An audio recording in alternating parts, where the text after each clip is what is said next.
মালদা দিকে নজর রাখবো। মালদায় ফের সোনার দোকানে ডাকাতি, চাঁচলের দুঃসাহসের ডাকাতির পর এবার হবিবপুর বুলবুলচন্ডী বাজারের সোনার দোকানের ডাকাতির সময় দুষ্কৃতীদের দেখে ফেলেন স্থানীয় কাপড় ব্যবসায়ী এবং সেই কাপড় ব্যবসায়ীর হাত পা বেঁধে দোকানের তালা ভেঙে লুটপাট করা হয় বলে খবর পাওয়া যাচ্ছে। এমনকি বোমা ছুড়ে এলাকা থেকে পালায় দুষ্কৃতীরা, এমনটাই দাবি করছেন প্রত্যক্ষদর্শীরা।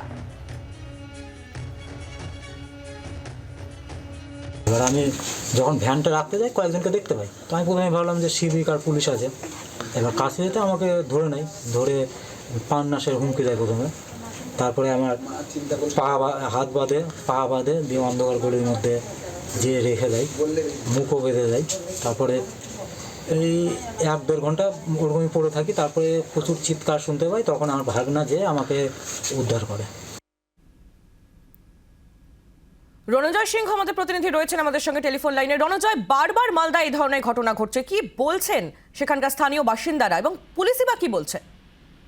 তাহলে প্রথমে বলে রাখি, এখনো পর্যন্ত পুলিশের তরফ থেকে কোনো প্রতিক্রিয়া পাওয়া যায়নি এবং যে এলাকায় এই ডাকাতি ঘটেছে সেটি কিন্তু হবিবপুর থানা থেকে মাত্র কয়েক মিটার দূরে এবং এই এলাকায় কিন্তু পুলিশই টহলদারি থাকে এবং রাতে বা অন্ধকারে যখন ডাকাত দল এই এলাকায় ঢোকে তখন পুলিশের কোনো টহলদারি ছিল না এবং যে কারণে ডাকাত দল পূর্ব পরিকল্পিত ভাবে কিন্তু এই দোকানে এসে সোনার দোকানে লুটপাট চালায়। মূলত সেই সময় এলাকার এক কাপড় ব্যবসায়ী তিনি হাটে যাবেন বলে সেখানে উপস্থিত হচ্ছেন। তিনি প্রথমে মনে করেছিলেন পুলিশের কোনো টিম টহলদারি দিচ্ছে, কিন্তু পরক্ষণেই তিনি জানতে পারেন যে যারা এই টহলদারি দিচ্ছেন তারা কিন্তু ডাকাত দল এবং তাকে দেখতে পেয়ে তাকে হাত পা বেঁধে রাখে এবং তাকে বেঁধে রেখে তাকে এই সোনার দোকানে লুটপাট চালায়। মূলত সোনার দোকানের মালিক তিনি বাইরে ছিলেন এবং তিনি ডাকাত দলরা জানতেন যে এই দোকানের মালিক দোকানে নেই এবং সে কারণে কিন্তু এই দুঃসাহসিক ডাকাতি ঘটনা ঘটে এবং এই প্রশ্ন উঠছে যে পুলিশের কাছে পুলিশ যে এই এলাকায়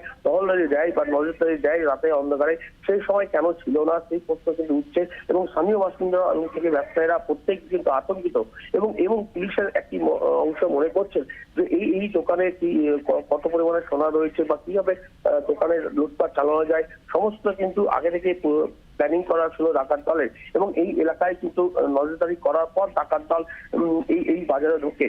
মূলত পুলিশের অনুমান যে এই ডাকাতির সঙ্গে দোকানে কোনো কর্মচারী যোগ থাকতে পারে, যদিও এখনো পর্যন্ত তারা কনফার্ম নয়। পুরো বিষয়টি তারা খতিয়ে দেখছে, তদন্ত শুরু করা হয়েছে এবং পুলিশ মনে করছেন এই ডাকাত দল কিন্তু এই জেলা নয়, ভিন জেলা থেকে বা ভিন জায়গা থেকে তারা এসছেন এবং এরা সংঘবদ্ধভাবেই কিন্তু এই দোকানে ঢোকে এবং নির্দিষ্ট প্ল্যানিং করেই কিন্তু এই ডাকাতি ঘটনা ঘটিয়েছে। যদিও এখনো পর্যন্ত পুলিশের কাছে কোনো ক্লু নেই, পুরো ঘটনার তদন্ত শুরু করা হয়েছে এবং পুলিশের তরফ থেকে এখনো পর্যন্ত কোনো প্রতিক্রিয়াও পাওয়া যায়নি। আইলি, ধন্যবাদ রণজয়, নজর রাখো। বাংলার আওয়াজ, বাঙালির আবেগ, জি 24 ঘন্টা।